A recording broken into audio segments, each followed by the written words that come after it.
রোদেলা এক সকালে সাজিদ তার বাবার কাছে এসে বলল, বাবা, আমরা বন্ধুরা মিলে পিকনিকে যাব, আমাকে 5 লক্ষ টাকা দাও। বাবা একটু অবাক হয়ে জিজ্ঞাসা করলেন, 5 লক্ষ টাকা? কেন এত টাকা দরকার? সাজিদ উত্তরে বলল, সবাই ভালোভাবে আনন্দ করবে, খাওয়া দাওয়া, গেমস, ট্রিপ এসবেই অনেক খরচ হবে। বাবা মাথা নেড়ে শান্ত কণ্ঠে বললেন, আমি 1 টাকাও দিতে পারবো না। এই কথা শুনে সাজিদ চিৎকার করে উঠল, তুমি কোনোদিনই কিছু দাও না, এমন বাবার কি দরকার? বাবা তখন ধীরে বলে উঠলেন, আজ তুমি যেভাবে পারো আমার কোনো সহযোগিতা ছাড়া 2000 টাকা ইনকাম করে দেখাও। যদি পারো আমি তোমাকে 5 লক্ষ টাকা দেব পিকনিকে যাওয়ার জন্য।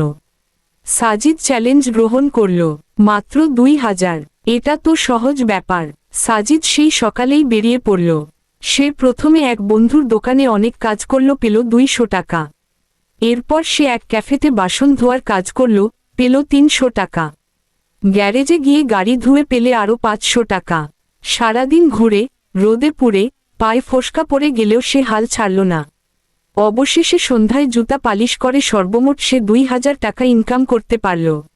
রাতে সে ক্লান্ত শরীরে বাড়ি ফিরে বাবাকে দেখালো টাকাগুলো। বাবা হালকা হেসে বললেন, চলো একটু হাঁটতে যাই। বাবা ছেলে হাঁটতে হাঁটতে একটি ব্রিজের কাছে পৌঁছালো। হঠাৎ বাবা সাজিদের হাত থেকে টাকাগুলো নিয়ে একটার পর একটা করে নদীতে ছুঁড়ে ফেলা শুরু করলেন।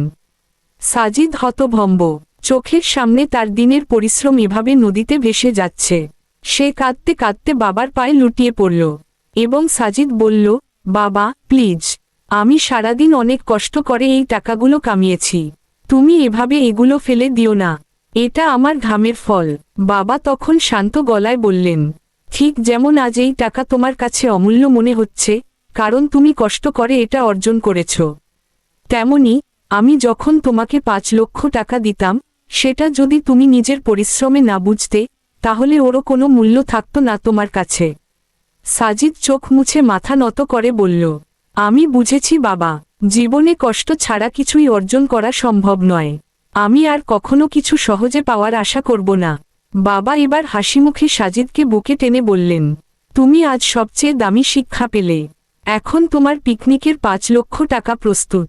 শুধু এটুকু মনে রেখো, জীবনের প্রতিটা সফলতা আসে ঘামের বিনিময়ে, আর তার দাম টাকা দিয়ে মাপা যায় না। আমার গল্পটি পছন্দ হলে আমার চ্যানেলটিকে সাবস্ক্রাইব করবেন, শেয়ার করবেন।